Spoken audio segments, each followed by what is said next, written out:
What's good, Desi Hip Hop fam? You are tuned in to the Unfiltered Podcast live on YouTube, Facebook, and Twitch. I am your host, DJ Ref, and today we're going to hang out with three artists from three different parts of the world, three distinctly talented artists. But before we get into that, I just wanted to also remind you that we're also on Spotify, Apple Music, Google Podcasts, and everywhere else. So if you are a listener on one of those platforms, listening to me right now, not live, but later on, thank you for doing that, man. I appreciate you. Follow us on YouTube, Instagram, everywhere else. I don't have to say nothing about that. Also, I wanted to give a quick shout out to independent artists around the world. We know your pain. We understand how you feel. And to solve some of these problems, we partnered up with Tsunomi.io. Tsunomi.io is a platform made for independent South Asian artists around the world. It's a platform that'll help you distribute your music and start earning ASAP. So go figure out what Tsunomi.io is. Put it on the browser, search it on Instagram, ask the right questions, and you'll find the right answers.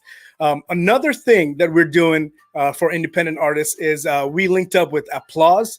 So if you are a independent artist who goes live on Instagram or LinkedIn or YouTube or Twitch or anywhere else, and you want to monetize your live streams, figure out what APPLAUS is. APPLAUS.artist on Instagram, Facebook, and everywhere else. Go find APPLAUS and learn about it and figure out how you can use APPLAUS and Tsunomi to your advantage. All right, enough yapping for today. I'm going to go ahead and start introducing our guests for this episode. By the way, this is the first episode we're doing on Sunday. So, a massive shout out to you guys for being here and watching with us. Today, the first guest is an R&B singer from Los Angeles, California. She's been singing since she was a kid, and she's always been on the grind, always trying to figure out a new way to do things, and she's always creating new music. The last time we chatted on Instagram Live, actually, she mentioned that she's working on a slew of new music this year, and we're excited to hear a lot of those. So please join me in welcoming the Musical Doc. Yo, what's poppin'? What's good? I'm happy to have you here today. Are you doing well? Yeah, I'm doing good. You're doing what we got to do behind the camera. So we out here. It's nice. 8 o'clock where I'm at. So happy Hell to yeah. I appreciate you. All right, we'll move on and introduce the next guest into today's episode. The next guest hails all the way from Sydney, Australia. It's 2 a.m. for this guy, but he's always grinding no matter what time of day it is. So please please join me in welcoming Kidjaywest. Yo. What's up, Raf? Hey, Musical What's Doc. good, bro? Happy to have you here, man. I'm glad you're still awake. No, I appreciate it. I have to be. Desi Hip Hop's always supporting me, so I'm definitely to support as much as I can. Hell yeah.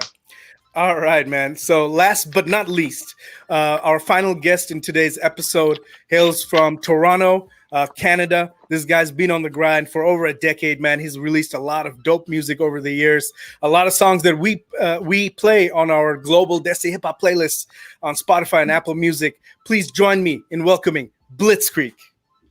What's going on, guys? How you guys doing? What's good, bro? Happy to have you guys here, man. Man, this is awesome. This is really cool, man. We are actually, from all over the world here, Los Angeles, Canada, Australia. I'm here in Minneapolis. This is quite nice, man. This is really cool. So let's start, man. Let's start the show. Let's see how you guys have been doing. Let's start with Blitzkrieg, bro. How have you been doing during this quarantine? Man, I'm loving it. I feel like, other than people getting sick and passing away, unfortunately, around the world, quarantine for me has been the best thing that's ever happened. It's allowed me to slow down and really take time for myself. I've been on the grind, kind of like Raph said. I've been making music for 20 years, whether it's traveling, whether it's in the studio recording, just constantly on the grind. So quarantine just really allowed me to step back, take more time to, absorb things, tap into my creative my creative space again. So I'm loving it, man. I'm loving it. Nice. That's awesome. That's good to hear. Right now I feel like the best thing we can do is just stay positive, stay on the grind. That's the best thing. All right. Next up, musical doc. How have you been this past few months? Well, I would have to say the same thing. Like, I really, I think this quarantine I think it's affected everyone in so many different ways and levels. I think if whether that's as an artist, an entrepreneur, just a person, a human person, soul, spirit, I think it's affected all of us. But it's also really given just like time to like, just reflect on like what's the most important elements of like your being as a person. Like for me, I definitely got to write a lot more music. Like that would be like the artist side of me. Like I'm always creating, kind of expanding what it is that I can do and reflect on that. As a woman, I'm also getting married like next week. So like that was like whole element. Yo, COVID, what's up? Congrats. Yeah, that's amazing. Yeah, really and cool. So and then I think like just the whole element of like as artists, right? Like we thrive in the live element. So it's like kind of finding that balance of like, yo, how do I kind of thrive, behind the screen and still get that same energy and all of that. So I really think it's something you tap from within. And so just a lot of different elements, a lot of different elements. So happy to be here. That's all we can do. Yeah. I'm later in the show, I will ask you a little more about your wedding, like how you're doing it and what's the plans with it with this COVID era, but we'll come back to that for sure. Kidjaywest, bro, how has the past few months been? How is it in Australia right now with the COVID and everything? It's been interesting for sure. So I'm in Sydney. So different parts of Australia have different types of lockdown rules at the moment. So we've been pretty good over the past 5-6 months in sort of dropping those numbers down in terms of how many cases we see. But I work a 9 to 5 as well. So for me, everything shifted to working from home just as much, probably more. And then musically as well, it's been quite amazing actually for me, because being so far away, a lot of platforms started doing the digital things like yourself, MTV and all these sort of different platforms started sort of doing some digital channel work. And so through that, I've been able to have some opportunity as well, which is quite good. And as Blitzkrieg and Musical Doc mentioned, being able to tap into that creative element and really sort of, get in the fields a bit more about being in isolation and being, by yourself and stuff like that. So it's been good from that perspective. Nice. That's cool. Yeah. Thank you guys for sharing. Thank you guys for joining. This is really cool. We're going to, definitely get to know you guys a lot better today. We're going to, as I mentioned to you guys and with the guests before, the way this show is organized is kind of like a game show, but each of these games are made to get to know the artists a lot better. So we're going to get started with the first segment, the first game. It's called Scavenger Hunt.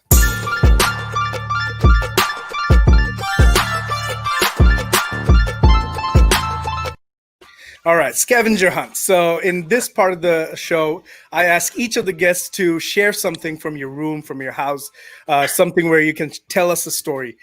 So let's start with who's got something. Musical Doc seems like she's really happy about this one. So let's see what you got for us. I was just making sure. I was like, do I have anything up in here first? No, I'm just kidding. All right, look, I do have something super dope I want to share. Okay. So when we were talking about, what's been going on during quarantine, la la la la la la la. Right. I have to give. Okay, so this is like the first exclusive. I'm even sharing this. So what's up, Desi Hip Hop exclusive? Y'all watching this right now? You about to get the exclusive right now. So I had to share this. But during this time, like one of the things that I really, really have been wanting to do was drop my own apparel line, like kind of just something that reflects my artistry, but also like, putting that into fashion. And so it was something like during this time while preparing like for all the madness of the world, like, let me put out music, let me put out this. My fiance and I, we finally were like, let's freaking do it. So I'll present to y'all the first drop. Oh, nice. That looks nice. That looks sick. I was like, why not wear this right now? Because I wanted to show y'all though. Nice. No, I like it. That was definitely something I wanted to share. So TMD Apparel, y'all better look out for that. Make sure you cop it. But yeah, it's just something that I feel really passionate about. I feel like being able to express your creativity and art in all realms is really kind of, for me, what this time has really been, whether it's planning an event or planning, like doing my art or like creating like my art into fashion. It's really just been like, all this got to go somewhere. So where the hell is it gonna go? So, Right. so yeah, I just wanted to share that with y'all. Pat, pat, pat. Nice. I like that. Yeah, that's awesome. And yeah, congrats on a new venture. You know, that's always good to do something new and give that a shot. So love that. Hell yeah! So we had to do that. You know what I'm saying? We got some new music coming out too. So Hell yeah. That's nice. That's awesome. Well, cool. Thank you for sharing.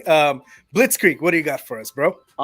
So I was looking around, and one thing that I always keep with me, no matter where I move, where I've lived, is I always keep an original copy of my first mixtape.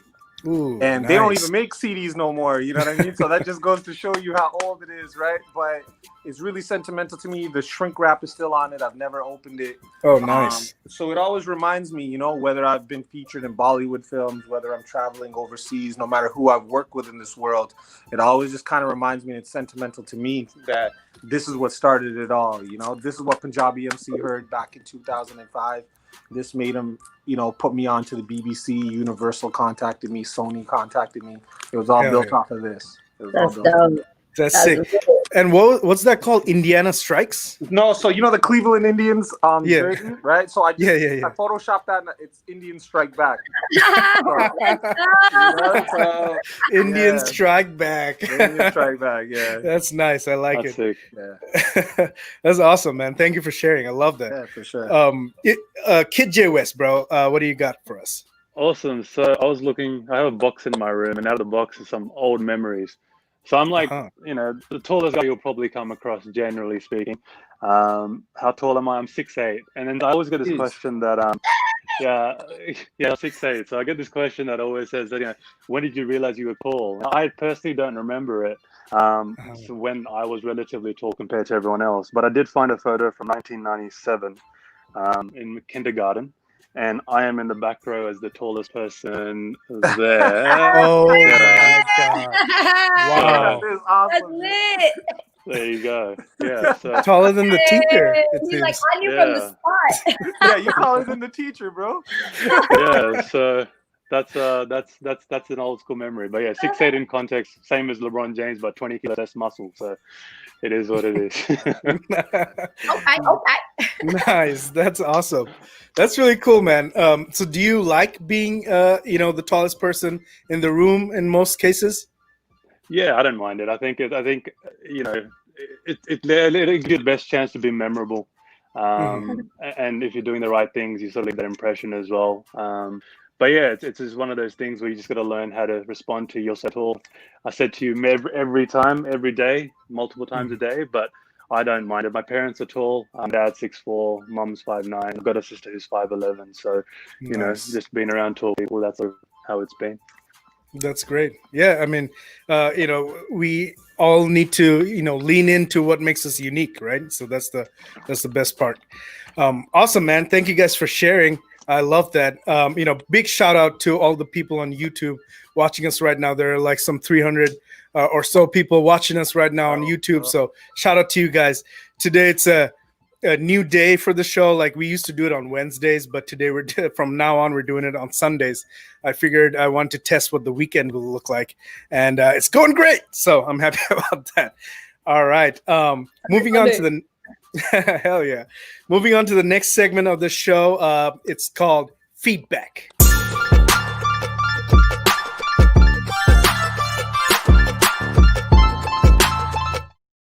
So feedback.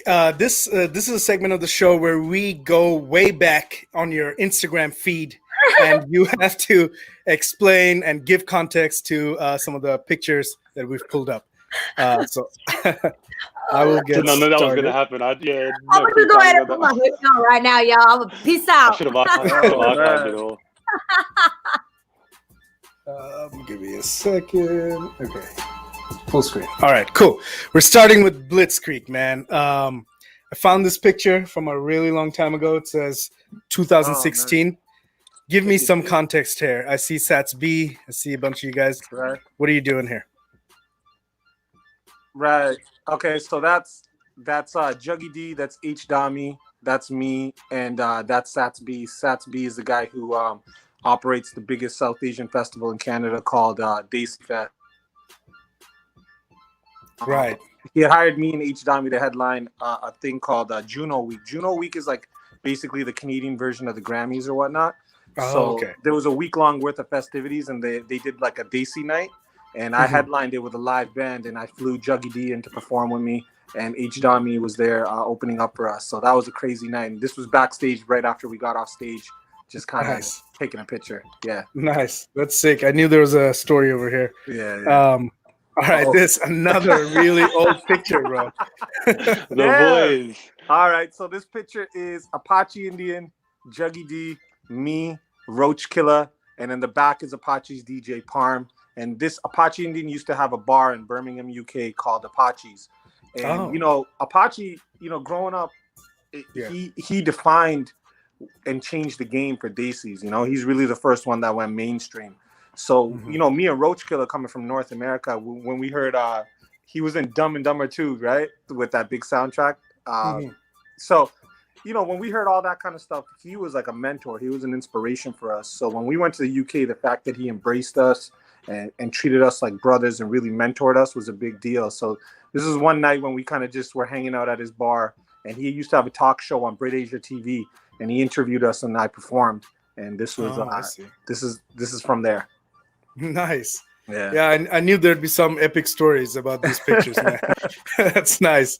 Y'all look like you're having a lot of fun, man. Yeah, it was fun, man. It was fun. That's awesome. Thank you for sharing, bro. No problem. For the audience, go to Blitz Music 1 on Instagram, and you'll see all these pictures that we're talking about. All right, next up, Musical Doc. Damn, this is you're with the sitar. I didn't know you can play the sitar. Tell us a little more about this. Okay, so this is actually, that's called a tambura. My roots of music, I would have to say, go back to before I even identified with my own name. I identified with music. My parents are both musicians, my family's they're all musicians. And so I started actually singing classical Carnatic music when I was a kid. And growing up, my dad was Hindu and my mom is Catholic. So I also sang in a gospel church choir as well too. Oh, wow. So it's just really interesting looking at this, because this particular picture, it was taken, I did this show, I think it was in Santa Monica. And basically it was, I really believe the future, the children are our future, right? And so this was actually a really cool show. It was a week-long show called Musical Explorers. And we curated all of this content from different genres of music from all over the world, and basically brought it to one stage. And we had we made a curriculum and sent it out to all these different school districts in LA.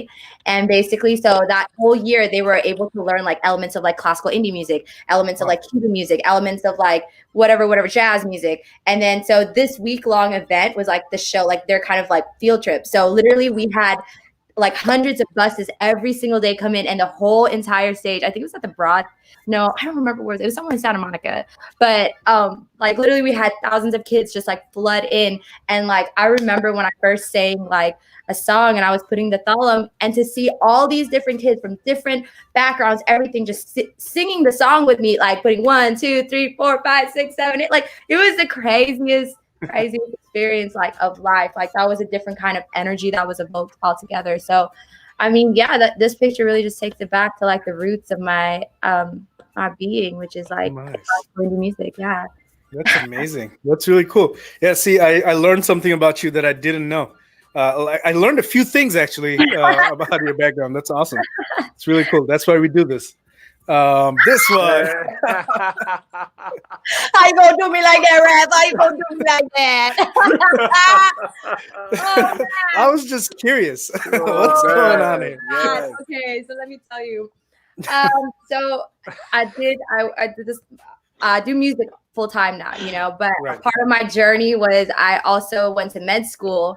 Mm-hmm. And during my second year of med school, my friends and we decided to go on this all-encompassing India trip. So we started at the tip of South India, Kerala, and we took a local train and went all the way up to every single state through India. Wow, and, nice. So like, yeah, we went up there, and then they were like, we were like in Himachal Pradesh, or like I don't know exactly where we were. I'm pretty sure it was Himachal Pradesh. And they're like, yo, you want to ride a yak up the mountain? I was like, bet, homie, let's go. So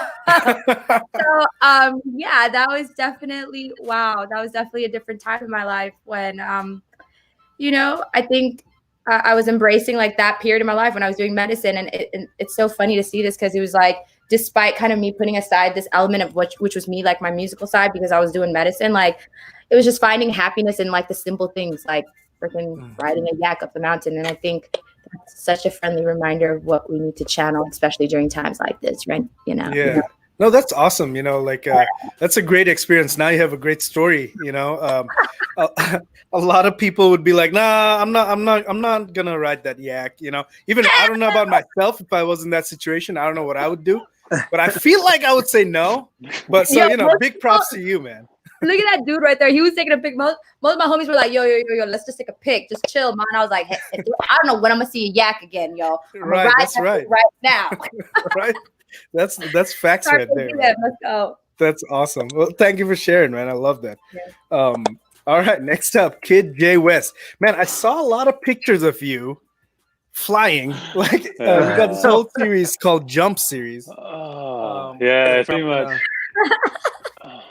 How the hell are you doing this? Like, it's just one of those things that every year I try to go overseas at least once, and it just started. I think it started in Hong Kong about 4 years ago, where you pretty much try to stand on a high platform and jump as high as you can in any place you can find. Keep a very straight face whilst you're doing it, and hopefully at the end you get something that's cool. So that's pretty much it. I love going overseas every year, at least once a year.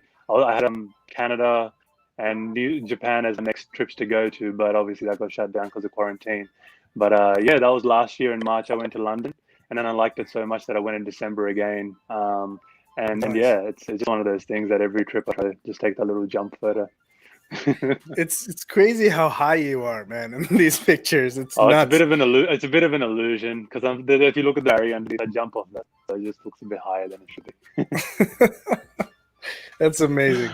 I had a feeling you're gonna pull this up. Yeah. I was curious. This is you, right? This guy in the middle. That is me. Yeah. The one in the purple. Yeah. So I have a big love for Bhangra. Have had a love for Bhangra for probably 10-15 years. I was part of a team called Ministry of Bhangra back then. Stamina wasn't the greatest, but I do enjoy watching the best out, and seeing techniques and so forth, like Van City, Bhangra Nights. These are these different teams from America and Canada and stuff that were quite big. And then 4 years, and currently I'm part of a team called Bhangra All Star Sydney, albeit I danced with them for a while. We went to America about 5 years ago to LA to compete in thru and Bhangra, which is a cool thing. So dance creation, anything like that has been a big part of my creative side of things. And so Bhangra has definitely been a place where I got to connect with many creatives and really got to experience what it's like to be in front of people on a stage. That's where it sort of started from. That's dope. Wow, that's really cool, man. I didn't know that. That's awesome. That's awesome to hear that. So you were in LA. Was your most recent Bhangra thing? So that one I didn't perform, but I did a lot of the training and coaching and stuff with them, and came as a team to there. And it was the first Australian team representing on the American UK circuit, because it's quite heavy there with the Americans and the UKs. It's a massive thing. It's pretty much a massive community. You're either you're just watching it. So it was a good experience. We came third. We tied with, I'm sure Blitzkrieg would know as well. Bhangra Empire. Everyone knows Bhangra Empire. So we tied with them. Nice. But it was a good experience. Nice. That's awesome. I love that. Thank you guys for sharing, man. Thank you. I just, again, I learned so many new things every time we do these kind of things. So that's really cool. Love that. Every time we do that scavenger hunt thing, I always ask the guests, and then I always have something of mine that I will share, but I always keep forgetting, man. I forgot today as well. So I want to quickly get this in while I remember. I've been reading this a lot lately. Gary Vaynerchuk's Jab, Jab, Jab, Right Hook. It's how to tell your story in a noisy social world. It's very valuable. It's been very helpful for me. It's actually the second time I'm reading this, just because it's kind of fun. I mean, I love the guy, the way he talks, and It's very real. And it's full of great advice. So yeah, I would suggest that book to anybody who's trying to make it in the social media world, man. Oh, That's awesome. Crazy world. Have you seen The Social Dilemma? Is it The Social Dilemma on Netflix Oh my at the God. moment? yeah. People are really raving about the need to watch that, because after you do that, you're deleting all socials. Oh shit, So I I put haven't. all my notifications off. I was like, off. Later. Wow, I gotta that watch note- that. On that note, follow me at Blitz Music One.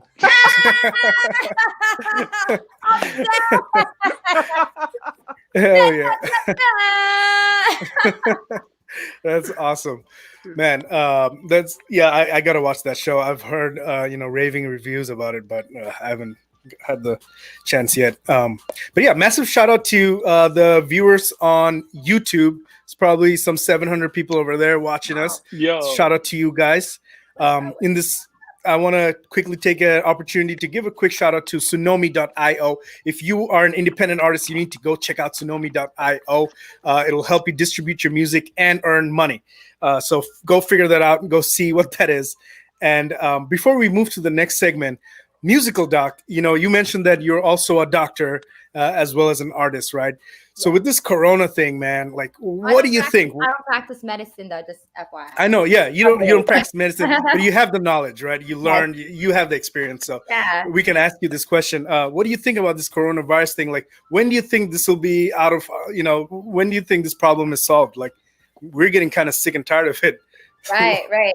Well, like, okay, so I have so many different thoughts on that, honestly, Yeah. because it's like, I feel like because, obviously there's like different strains of like the coronavirus, right? But it's like, when you really think about what is happening right now, like, I feel like there's so little that we actually know about it. And when you really think about it, it's like when you think about virology or how does something like, mutate and all of that, like, I just feel like there's so many elements. And so it's like, even with this whole vaccine that they're proposing and this and that and everything, I'm like, what is it like?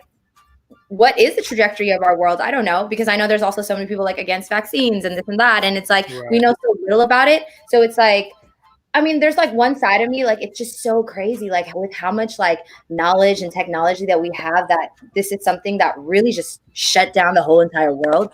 Then another side of me is like, there's so many other elements to it. Like, I understand why, because it's like, like, I mean, we don't know how it moves. Like, we don't know how it replicates. We don't know how it's going to mutate. Like, we could come up with a freaking vaccine right now, and then who knows? Like, what if it mutates a different way? What if there's different?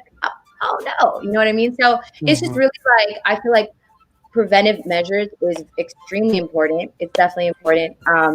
I mean, because right now it's like, even if I know that they're saying people with the antibodies for it can, if they become blood donors, they can possibly help this and that. But it's like, we don't even know, like, once it's in, like, I don't know, is there going to be repercussions in that 10 years from now, 20 years from now? Like, we don't know, So it's just really crazy. Like, sometimes I try not to like tap that side of my brain, like how it's almost bliss, right? Because I'm like, yo, if I start thinking way too deep, like, I'm just like, you're gonna start freaking out. I don't want to go to that place. It gets way too technical.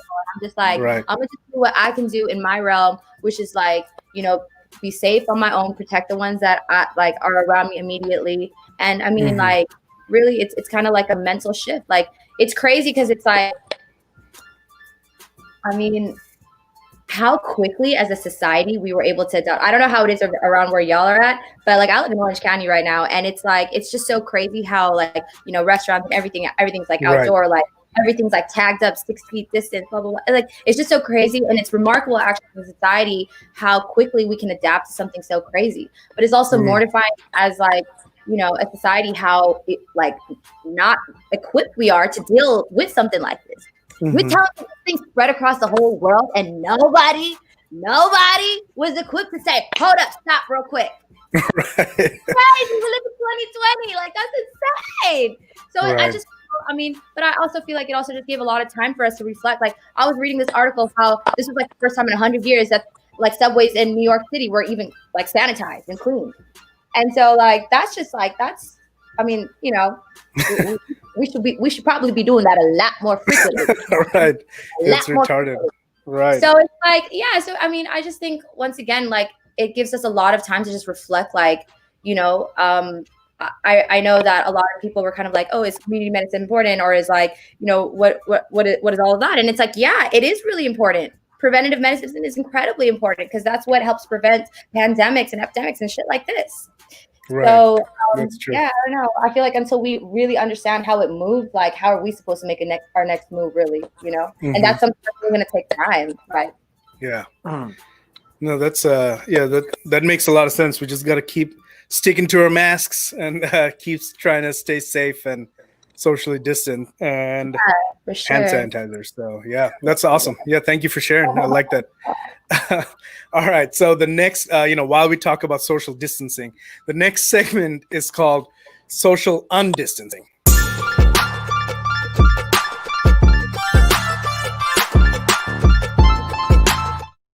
So social undistancing, this is a segment where we ask, in a world where everybody's, socially distancing ourselves, in this segment, we want to get to know each other even a little better and undistance a little bit. In this segment, we ask each of you guys, like all of the guests, to ask each other some questions. And, you can choose to answer whichever questions you want to answer. You can skip. It's totally up to you. So I will actually get started with this one. We will all ask Blitzkrieg a question, and then he gets to choose whatever he wants to answer. So Blitzkrieg, man, my question to you is, over the years, you've made so many different collaborations, a lot of different songs with, Roach Killer, with, H. Dami, with numerous artists, man. You also mentioned so many different artists in today's episode as well. Which collaboration stands out to you as a memorable story that you want to share with us? Damn, memorable story. I mean, it's always good collaborating with Roach, right? Roach is my brother. He comes from Toronto, so me and him had that struggle together. Before there was Instagram, before there was Twitter, we were out here on the street freestyle battling people, selling mix CDs to people. So when I think of Roach, it's not about one situation. It's about the fact that me and him got on a plane, went all the way to the UK where we have no family, no friends. This is when UK was the mecca of urban Desi music, right? So to make it in urban Desi music at that time, you had to be known in the UK. Right. So traveling there, literally landing with no plans of where to live, where we're going to stay, not knowing anybody, just going to Trafalgar Square and freestyle battling people every single day. And, to go from that to headlining shows with 10,000 people knowing your words and stuff like that. We performed at Glastonbury before Coldplay.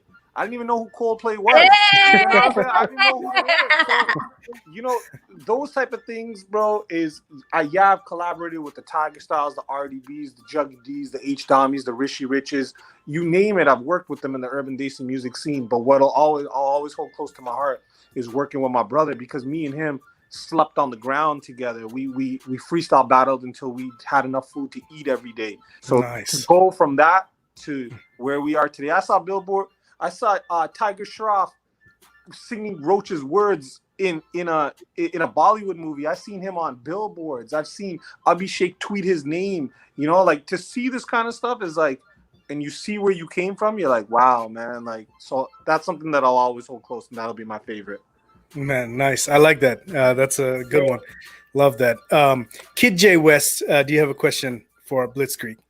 Yeah, I think obviously, speaking to the fact that obviously I've people work before I came on here as well, and also the photo with Juggy D and all these sort of things. You work with many people, and you said you worked for many years too as well. It's been 15, 20 years, and so forth. How do you find that? Obviously, that motivation, I think it ties into, you have moments where you sort of, a thing happens and you get this sort of euphoric hit.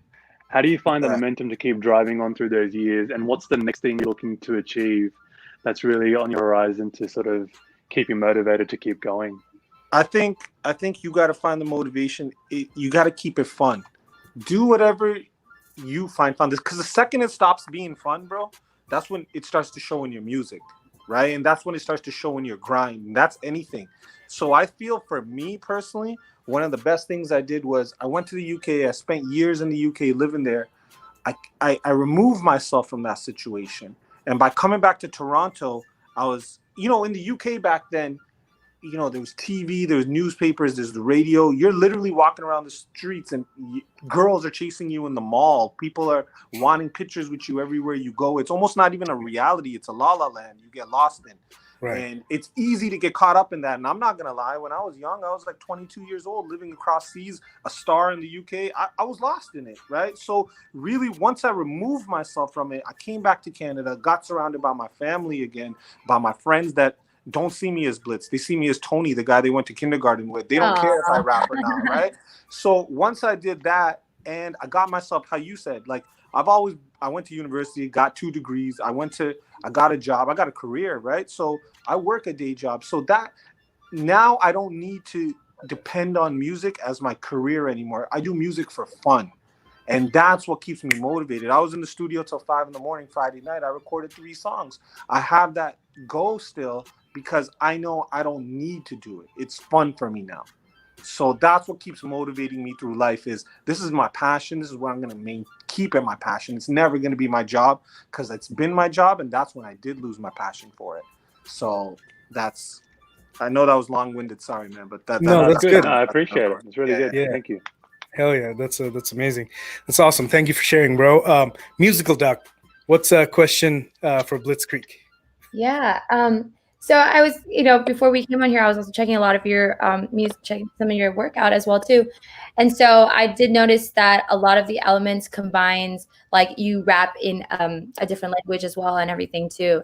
And so it was just really interesting to me. I always like to go back to like the creative process. Like I'm a total dweeb like that. I love creating, mixing, and la la la la la la la.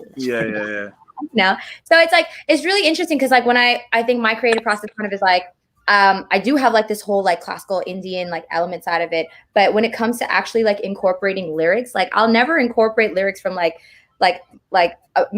family, for example, speaks Tamil. Like that is something like for me, I identify like more with like the sound than actual lyrical content. But I guess as a rapper, it's also different. So it's like where is it, do you speak the language fluently? So it's like something, or like, do you like kind of go, how do you break it down when you're incorporating like different languages in your crafts?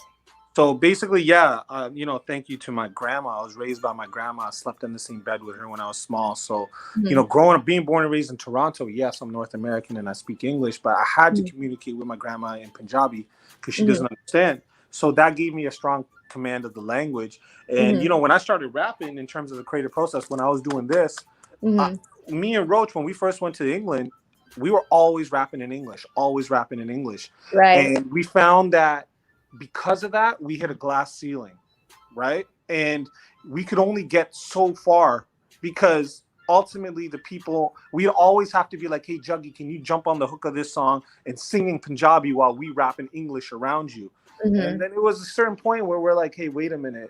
We don't want to depend on anyone else. Right. So we want to be able to, so that's, even now when you listen to my raps, it's kind of, it's very intricate the way I do it, where it's not like Bohemia where I rap completely in Punjabi. Like most of my verse, if I'm doing a 16-bar verse, like 75% of it is in English, but I'll put in like keywords here and there in Punjabi and stuff like that. So it's kind of appealing to that market. Right. Okay. Yeah. So like that's what I meant. Like, is it something like, okay, for example, like if I do like a riff, like I feel a certain way, so I'm like, oh, yo, I'm gonna just add this riff, like whatever element, if that's R&B, that's like Indian, whatever that is, like it's what I feel. So like lyrically, if you like throw in a Punjabi word in there, is it something where it's like, yo, I'm expressing like a different layer of it, like, you know what I mean? Like sometimes like I feel like there's certain things that like I can express it as much as I want in English, but then there's a whole other vibe when you express it in a different kind of like element. So is that kind of like, you know what I mean? Do you get what I'm saying? Yeah, like 100%. Like that puts more emphasis lyrically when you express it in a different language. Yeah, I'm just trying to, Yeah, that's a very good question. There's very many layers to it, right? So on one layer, Toronto is very, very multicultural. It's probably one of the most multicultural cities I've ever been to. And that's kind of being surrounded by so many Desi people. That's kind of how we talk. Like you'll be talking in English, but there's certain things you can only emphasize in Punjabi, right? So you'll kind of say like whatever, like, right? So you'll say it like that. So that's kind of how we rap. But I'm not going to lie to you. It's also strategically done, right? Because I don't really like, to be 100% honest with you, I'm not a fan. Like, I appreciate the talent and stuff, but I didn't grow up listening to indie music. I don't listen to indie music now, and I personally think I listen to like underground hip hop. My favorite rappers are like MF Doom and Mos Def and Conscious, stuff like that. So I took that and knowing what market I'm in and knowing what's paying me, what's allowing me to be in movies and travel the world, I'm like, how do I strategically add both of them in together? I feel it. Yeah. No, that was really, thank you for sharing that. That was like really insightful. I've always wondered that, like, just because it's like, you know, I feel like there's so many, like, there's things like in English you couldn't express it, but there's other things in other languages that you could. And I feel like even like with riffs and stuff like that, there's certain like a riff that you can express like in R&B or like, you know, whatever. But there's other riffs like you can't ever express what the vibe of that is, you know? So I'm just really curious, like. Yeah, thank you. No, good questions. Thank you very much. Yeah. Hell yeah. That's awesome. Thank you for sharing, man. I love it. Okay, so we'll move on to Kidjaywest, man. And I will ask you a question from my side is, you know, in Australia, I kind of feel like, and I might be wrong, so correct me if I'm wrong. I feel like the South Asian, you know, Desi artists are kind of like less in numbers. You know, I don't know of too many Australian Desi artists. Let's just say that. So I'm sure you faced a lot of challenges, you know, as you go through your, you know, industry and, you know, as you go through your career and, you know, growing as an artist. Can you name one challenge that you are, you know, you've been facing and you kind of overcame it over these past few years? No, for sure. Thanks for that. So look, the population here in Australia is small anyway. So if you work by percentages, you're going to get a small amount of Punjabis. But we have a strong Punjabi community, just like Canada or the UK would be, in a smaller amount. I think the artist progression, because we're generally first generational, the artists, it's hard to find. You have to really go out there to find fellow peers that are trying to do something. And I do think the younger generation now, they're more connected to the internet. So you see 20-year-olds just putting out or, you know, trying to make music that are Desi as well. I think the bigger names here, obviously, Fresh the Lion and Bhavtari are two people that have obviously made it in that scene. And I think growing up, the reason why I sort of was asking questions about Toronto and stuff like that, the scene that we could witness over here was the Canadian scene. And I'm talking more from a content creator standpoint. As obviously the music was there that we listened to, but I'm a huge fan of content creation and then music as well. So videos, editing, skits, all that sort of stuff. So you had Just Rain, you had Fateh, you had Bubble, you had Noise, you had B Magic, you had Herman the Hater, you had the Archery Club. So and that community was a content creator community which had supply and demand at all times. So if, you know, Blitz is making a rap, has a rap verse ready to go, there's a producer like Jay Static or someone like that ready to make a song. But if Blitz doesn't want to make a rap, well, there's another rapper ready to go, and there's always a supply and demand there. And it was a community that really facilitated growth in itself, right? So you've got Just Rain, you've got all these people that have now reached Jagmeet as well. Is a big, the people around him are people that are around Just Rain at that point in time, and Just Rain just come back on Instagram. So for me, it's like, how do I overcome the supply and demand without really being physically present with people here? So that's where I started. My whole belief is that you have to invest in people first and connect with them in the right, true manner and get to know them and see if you vibe with them. Then everything else follows, right? So for me, it's like, you know, people reach out and say, let's collab. And I'm like, well, let me get to know you first and let's connect at that level. And so in the face of that, I said, okay, if I had a day job and I wanted to release music does cost a bit of investment. There is some time you got to put into yourself. The practicality of it is you have to lease song, pay a producer, try to do visuals. It's all these sort of things. I'm like, how do I fund this musical thing as well? And if I didn't have any money, how do I make that work where I've invested into people and we can mutually help each other out as an independent artist? And how do we buck this independent artist trend? So we came up with the Akat Collective thing about in March, where it's about seven artists altogether. And we said, well, let's create a supply and demand model within ourselves. So if all else fails, we're not doing well anywhere else. There's 3 rappers that rap in English and Punjabi. One's from Canada, one's from Germany, one's from Norway. One is myself. There's a singer by the name of Talvinder who's growing quite a lot at the moment as well. And he's from America. And then there's 2 or 3 beat makers as well. 2 are from Australia. And there's 1 videographer. So that's how we overcame that problem of supply and demand. Is that It's a 7 group of us. Our fan bases are sort of now getting to know that, okay, this person is synonymous with this person is this person, sort of thing. And we're building out an ecosystem slowly but surely. And it's only been 4 or 5 months, but we've got such a good bond with them. And that's the way we sort of create our own supply and demand, is that someone can make a beat, a rap can jump on. A singer wants to sing, he can jump on the hook, whilst doing our own independent stuff as well on the side. So that's sort of what inspired me, was the Canadian scene, is a supply and demand, and how we overcome it is building genuine friendships with these 7 people, and then building the supply and demand model with them, and it's been quite good. I mean, it's a good way to buck the trend in terms of, you know, trying to independently fight the battle. You're all sort of putting forces together and then pushing each other's work out there and giving it the best chance you can have. Nice. I like that. Teamwork makes the dream work, right? 100%. That's awesome. Shout out to the people on YouTube. Snedeep Singh. He says, Ikat season, baby. Amrinder also. Shout out to Ikat. Sorry. I was just want to quickly just mention those names. So yeah, Snedeep's from Australia, Hustle's from Australia, Talwinder's from America, Muzzle's from Germany, Midnight's from Toronto. Nice. And I haven't left anyone out there. I think that's pretty much everyone. Bali Beats, man. Shout out and to Bali you as Beats well. from Norway. That's right. My bad. Oh, nice, from Norway as well. That's awesome. Yeah, that region in Europe has a lot of talented musicians, I feel like. But okay, cool. Blitzkrieg, bro. What's the question for Kidjaywest? Yeah, man. Yo, I checked out some of your stuff. You can definitely rap. You know, listening to you speak about product output and you know how you're meeting supply and demand, like you're right on the ball in terms of, you know, you're on the right path, right? As an MC, like I was listening to your rap, I was listening to your flow, so I was like, yeah, he can rap. And so my question to you is, you know, during your writing process, nowadays it's, you know, listening to you, I know you're a guy who likes substance and you like lyrics, right? So being a guy like that, we're living in an era where everything's melody, everything's wave, everything's sauce, right? Drip. When you're writing, what's your writing process? Do you first think of what you want to talk about and write it down and then apply a melody? Or do you come with the melody first in your head and apply the rap to that melody? Like what's your writing process usually? So A, I really appreciate the kind words. It means a ton. I don't take that for granted.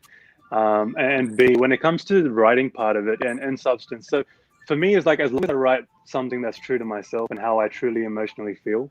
So for my thing is, I'm not about for me at this point in my phase, and I don't think probably there will be, money, women, all that sort of stuff. That's not sort of my topic standard, the things that I want to rap about at this point. For me, it's pretty much the emotional turmoil that we go through on a daily basis, the destruction we face as individuals and the trueness of ourselves. The best way to put it is, when I stand in front of a mirror, you can see so much, right? Yeah. So for me, it's about writing about that notion. And I know no matter what anyone says, that's something that's true for me in terms of what I write about.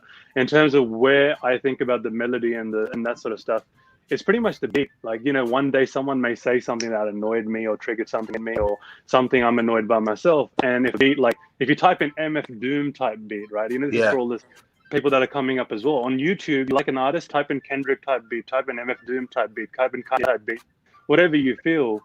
Once you type that in, you're able to hear the beat, and automatically that triggers emotion. You'll be sitting in the car. You may not say anything, but all you're doing is na na na na na na na na na na, and you're angry. You're like, and you're picturing things and stuff, right? Or you're mellow or whatever it may be. Yeah. And then you go home and you just write. I just write to the beat. I have the beat on a loop that runs 60 minutes long.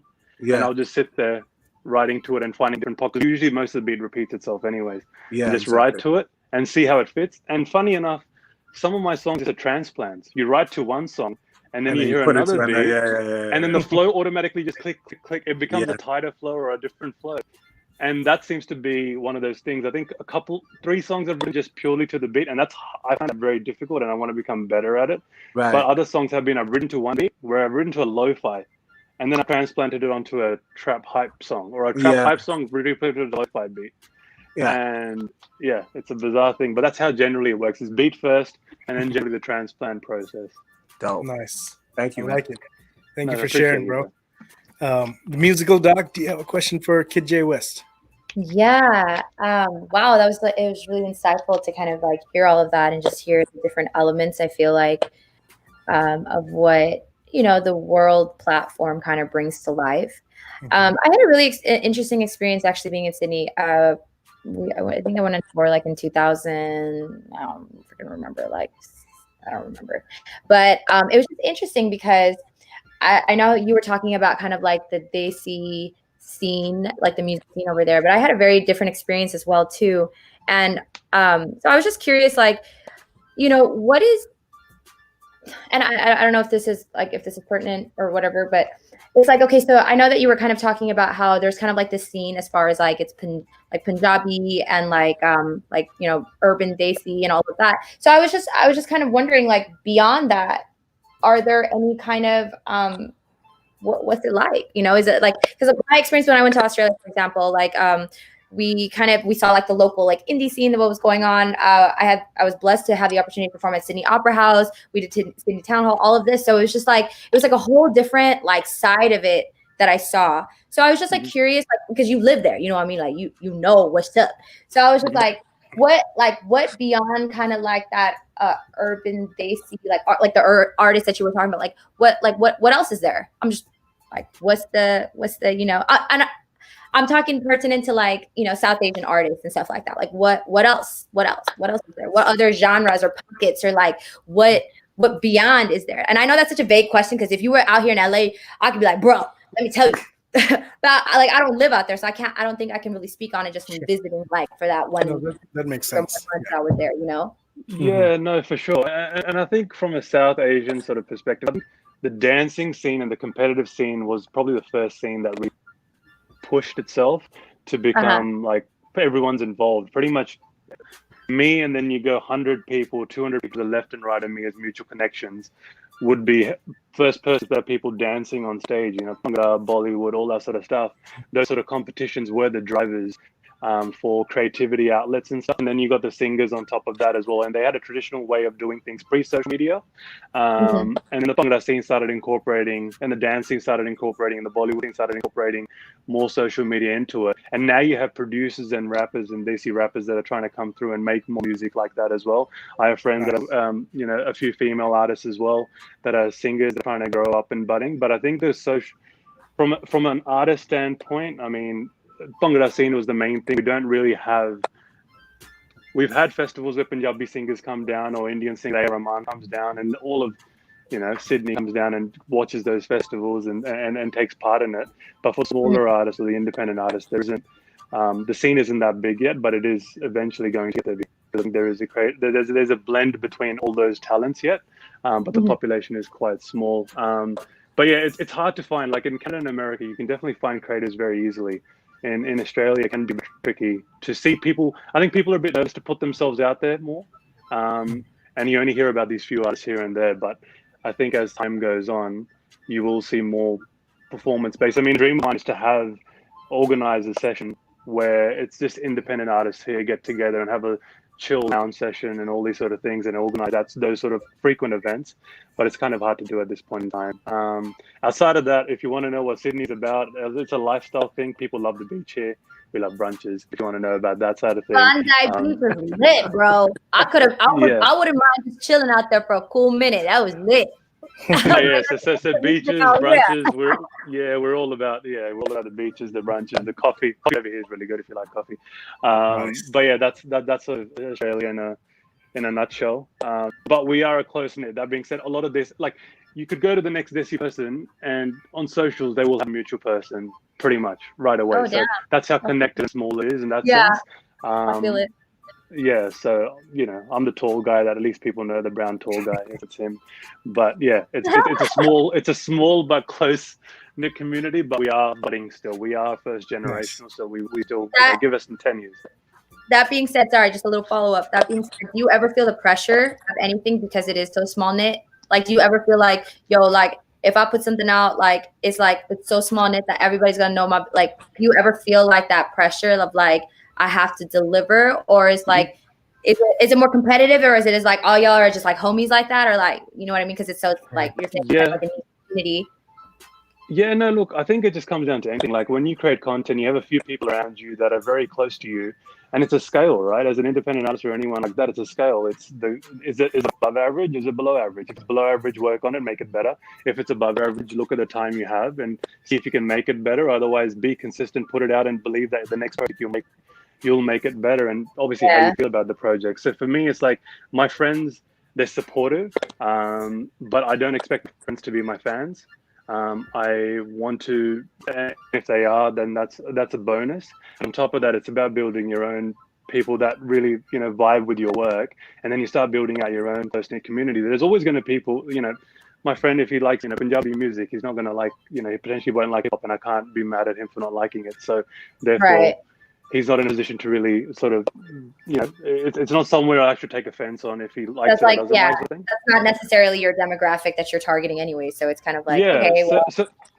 So when it comes to support, I think initiative, right? Like hacking on someone that's trying to put out work, as opposed to putting out work. I think people over here really embrace, really get back behind you. Like, you're the Aussie guy trying to rep or whatever it may be, and it's a cool feeling, and everyone sort of tries to push for that proactivity. And everywhere else, like, it's pretty much smaller sample size, like everywhere else in the world, right? Like, in America, you'll feel that. In Canada, you'll feel that. There's people that love your work, and there's people that are gonna just absolutely hate it no matter what you do.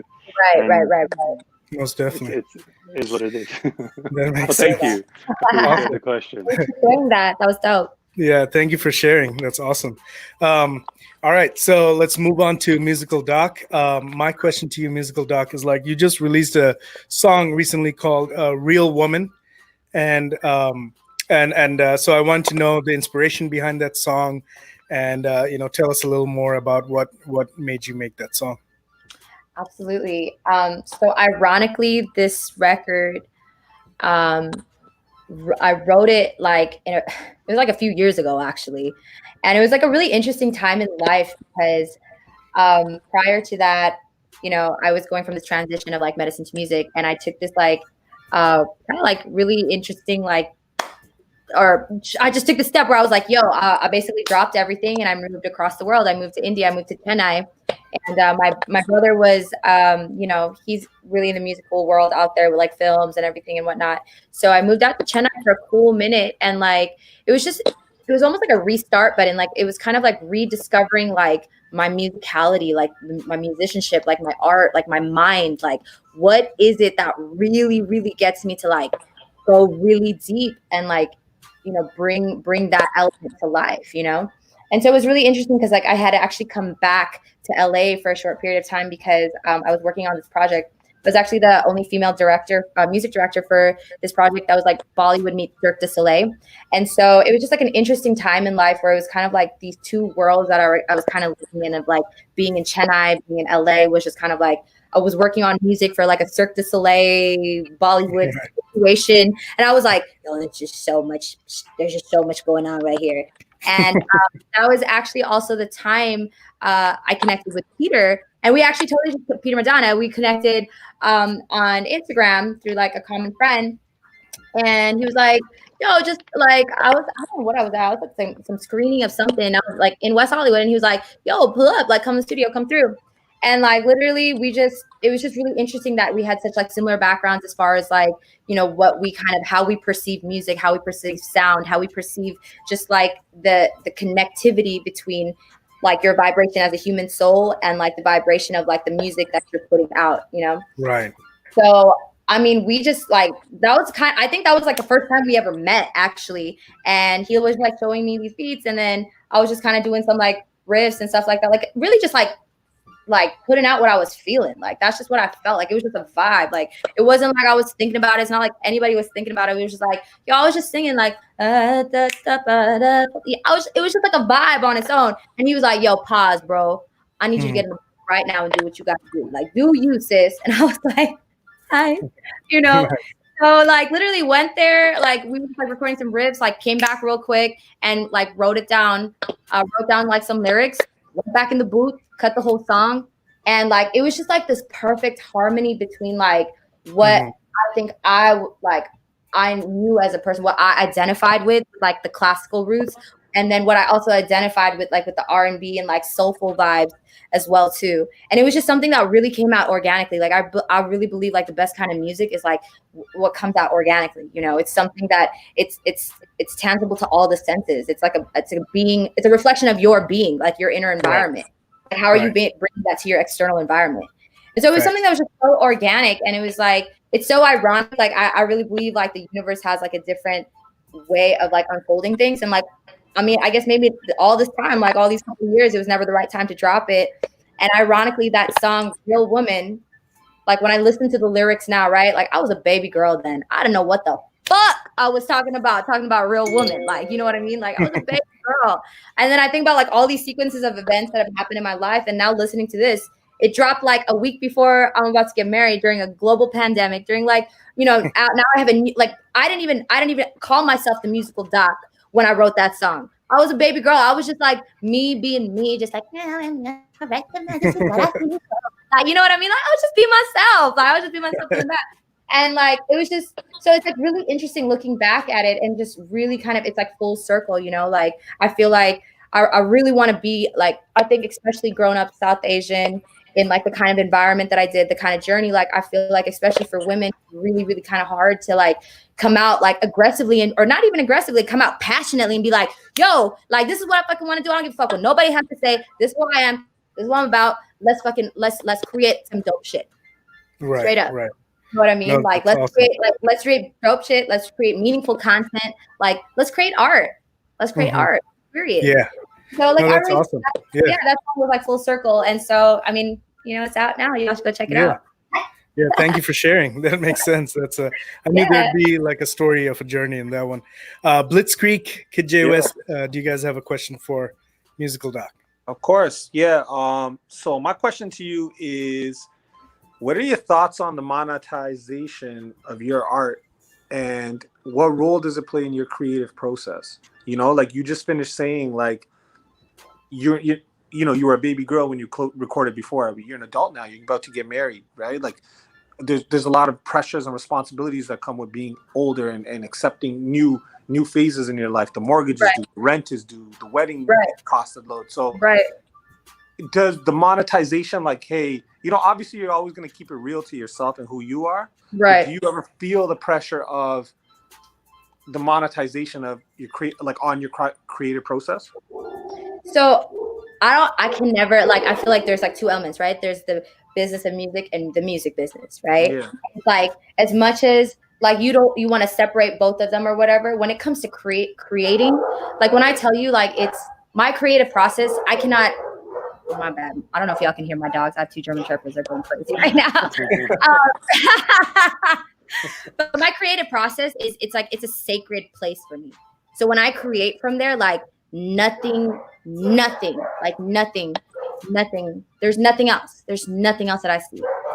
Except those German Shepherds, but yeah. Except the German Shepherds. Right? My bad. No, you're good. So I mean, like for me, my creative process is a sacred place. And then it's like, so I also went to like Columbia Business School for like digital media marketing and all of that too. So as much as like I have this soulful being within me, then when I can, like, the second I leave my creative space and I'm out, I'm like, all right, sis, let's get into fucking like hustle mode. What we got to do? How are we going to fucking push this out? What you got to do? What different platforms you got to fucking think about this, who you got to fucking, like, how you going to move? Yeah. So it's like, I think the two, you cannot, like, you can't. You create what you create, and you create that, like, I created in my, like, sacred space. And then I step out, like, when I create, I step out of myself. It's like an outer body experience for me. And at the same time, like, when I'm deciding how I'm going to place the song, how it's going to be placed, where it's going to be placed, how I'm going to monetize, whatever the fuck it is, it's like, I also step out of myself. I step out of that element. And now I think with this. So it's like, you can't, right. You know what I mean? Like, exactly. Makes sense. And I really believe in, like, you know, making sure as an artist, you have multiple streams of revenue. You got to make sure, like, you woke enough to know, like, yo, if my only way of making bank is fucking through monetization, nah, sis, there's so many other different ways. And you better be woke to that shit, especially in the time and age that we're living in. You know what I mean? So It's like, for me, it's like, cool, like, let me step out of myself to create what it is that I want to create. You know, let me step out of myself to figure out how the fuck I'm gonna push this. Now let me step out of myself. Let me bring all of that together and be like, okay, here's this. Right. What's your next move? Nice. Yeah, that's great advice for independent artists and, you know, artists coming out. That makes a lot of sense. Kidjaywest, you have a question for the musical doc? Yeah, I was gonna say, so you had all, like, obviously I saw your video, the last one, and it was quite extravagant. There was a lot going on in it, which is quite cool, and obviously that's sort of what you want in a video. You sort of have some visuals, you're like, it would be cool to get to that stage and so forth. So taking that on, if suppose there was budget wasn't a constraint, you had all the resources to do what you could do, is there a passion project you have that you want to sort of really, you know, Nice. or Good come in question. mind or something like that that's really there? You really want to ask me this question? Are you Kinda sure you do. really want me to tell you the It's answer like no to this budget. What are you question? gonna do? I mean, Oh, bro, No, no, man. but the no, obvious no. answer, if budget is not a question, is she wants Raph to produce the beat and you and me to rap on it. Come on, obviously. Come on, obviously. Let me tell you, this is So what you want. yeah, so this is me asking because like we're always thinking. I think I don't know about you guys, but I'm always thinking about like if I really had everything, would there be something I really was passionate about that I really don't want to put forward and use this to present, or is there a certain passion project I have that I really want to bring into life? Is there something there? Obviously, you don't have to share the nitty gritty details, so no one takes it. Oh, But no. I'll tell you because there really is. okay. So, so like I think when I first started like this whole concept of like my artist name, the musical doc, there was always this thing, like even when I was in med school, I was like, dude, I'm either gonna write a book or drop an album called White Coats to Black Notes, right? It was just like always something that I wanted to do. And a few years ago, I wrote this song. It's such a trip because I wrote this song. And like I feel like I really do. I have like crazy visions sometimes, and I just see shit. Like I see shit in my dreams. I see shit sometimes when I'm just existing. And like there was a song that I wrote. I don't want to tell you guys the name because I'm gonna drop it. I'm gonna fucking drop that shit.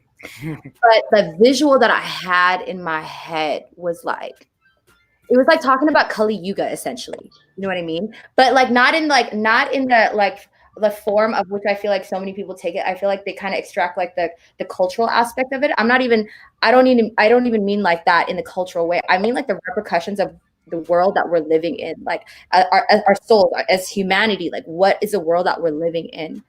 And like the vision that I had for this, it's like so vivid. Like it's still so vivid in my mind that I have to put it out before, I've lay in peace. I have to put it out. Right. And so if that was the case, that would be that. And truly my passion, I took the Hippocrates oath at one time in my life. And I really believe that my calling as an artist is to like, I don't know, like is to collectively bring a different kind of consciousness to like, to ourselves as people, like embrace like what you have, like what the environment, like your internal environment, your external environment. And I really believe that's my calling as an artist. Like I want to give that. Like I think there were so many times in my life, especially being a female, especially in the industry that I am, with the background that I've come from, there were so many times I felt so fucking alone. Like, fuck, is it just me? I'm just the only fucking black sheep. I still feel that way so many times. And I realized I was like, I don't fit in any lane. I don't fit in any genre. I don't fit in any, like, I don't fit nowhere. Like I don't fit nowhere sometimes. I really feel that way. And so I think when that's the case, it's like you create your own lane. And I think the second I started embracing that fully was when like the voices and visions in my mind like really came to life. And I feel like the more I pursue that, like this matter of like budget or this or that, like it really manifests. Like you manifest it. You have to talk that shit into existence. And I'm not saying that just for like the sappy shit. I really mean like you have to talk that shit and be willing to like put whatever it's going to take. Like there are times that I have literally been on the ground, like, what the fuck? Like you were so deep in Howard, like that Melanin and Honey music video. Like I had no idea how I was going to pull it off. Like how I was going to, because at the time I had no idea of nothing. I was like I said, baby girl. And like when I think about it now, it's like, I'm so glad that despite those like moments where it was like so difficult to doubt at everything, or you're like, how the fuck am I going to pull this off? Like you push through that. You keep pushing through that. And I feel like it's level up. Like you got to level. Like I don't give a fuck about what, like, not I don't give a fuck about what anybody, but it's like I got my blinders on. Like I have to do my own like level up. So I feel like every time I've leveled up, it's just helping me get one step closer to what you just said. Mm-hmm. So that makes sense. Nice. Yeah. Thank you. Thank you. Hell yeah. That's awesome. I appreciate it. Thank you guys for sharing so many different things, man. This was a really valuable past 1 hour. I really liked it. It went above an hour, but that's because we're vibing so well. You know what I mean? So that's always fun to do that. We're pretty much at the end of the show, but before we end the show, I ask each of you to give a little tidbit, a little pointer to leave for the independent artists who are watching and listening. So this brings us to the final segment of the show. Tsunomi, independence is priceless.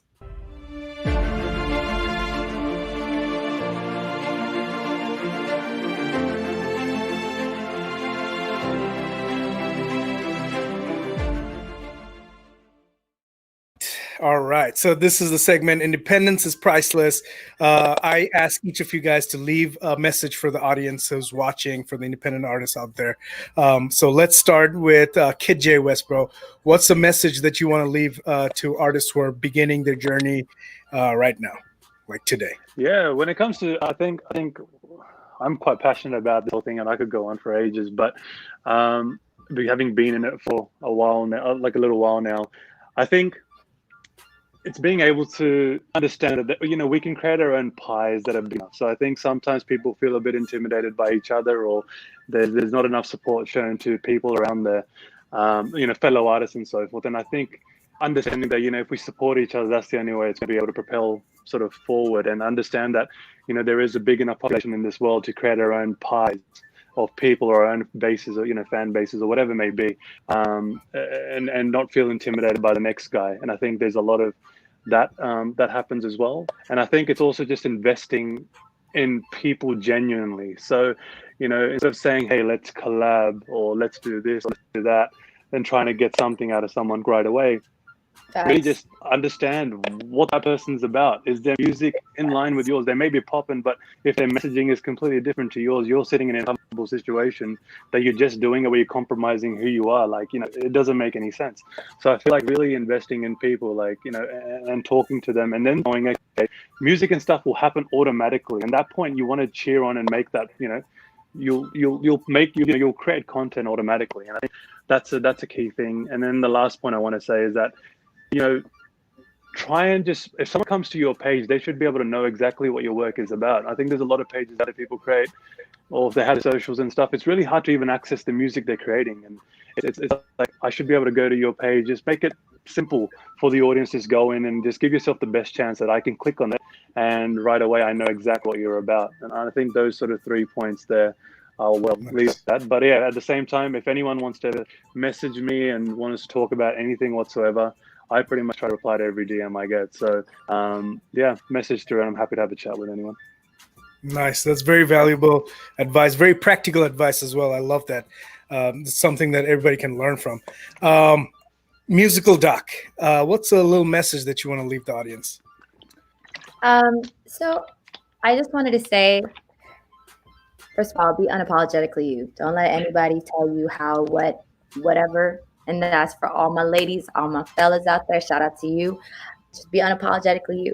But beyond that, just always remember that knowledge is like the greatest gift you can give to yourself. Whether that's like knowledge of yourself, like soul surfing with yourself and really understanding and mastering your craft, or whether that's knowledge in the business, how you have to move, how you have to, like, you know, and it's like a lot of times, you know, it's like you're not always going to get that by like reading something. You can get it by reading too, but also like make sure you have good mentors around you. Make sure you have people that like really genuinely like believe in what it is that you're doing, and that you like genuinely really trust too, because it's like your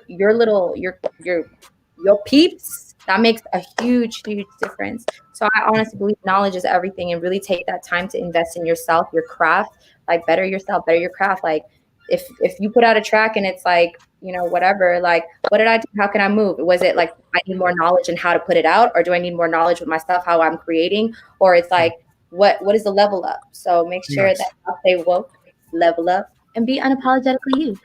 Nice. I love that. Knowledge is power. You're right. Facts. I love that. Blitzkrieg, bro, with over 15 years of experience, man. You know, I left you for the last just because, like, I wanted you to like somehow sum up those 15 years into like 15 seconds. I don't know how you're gonna do that. I got two pieces of advice for people out there, right? So number one, don't get lost in your own sauce. Don't believe your own hype. Okay, especially nowadays where everything is quantified in terms of how many views your video has, how many followers on Instagram you have, right? That doesn't always translate to real success, right? Someone out there, so a perfect example of that is, I'll talk about Apache Indian again. Apache Indian sold over 5 million records, I think 10 million records worldwide. The guy only had, like, when at that time, 9,000 followers on Instagram, right? So if I was just scrolling through the gram and I didn't know who Apache was, and I saw his Instagram, I'd be like, yeah, he's all right. He's kind of popping, but not really. He's only got 9,000 followers. But the man sold 10 million records and has been touring the world for 30 years. That is success. Consistency and longevity, it's a success. Don't get caught up in numbers. Look at me. I have 1,400 followers. That's it. But last year, I was on Gully Boy. I sold a track to Sony Music. I've toured the world. It doesn't, numbers don't matter. Don't get caught up in that.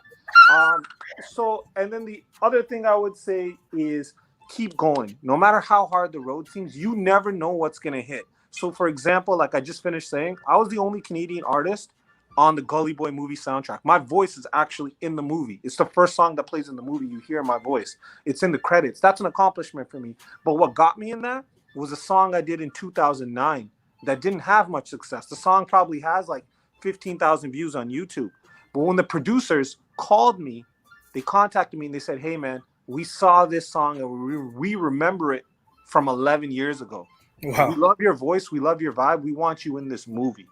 So you never know what's going to hit. Keep doing you.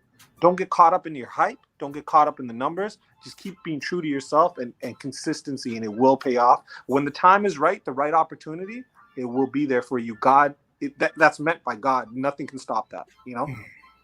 Nice. Love it, man. Big facts. Big facts. Back to that. No, I love that. I love that. That's very nice, man. Very good advice. Very practical advice.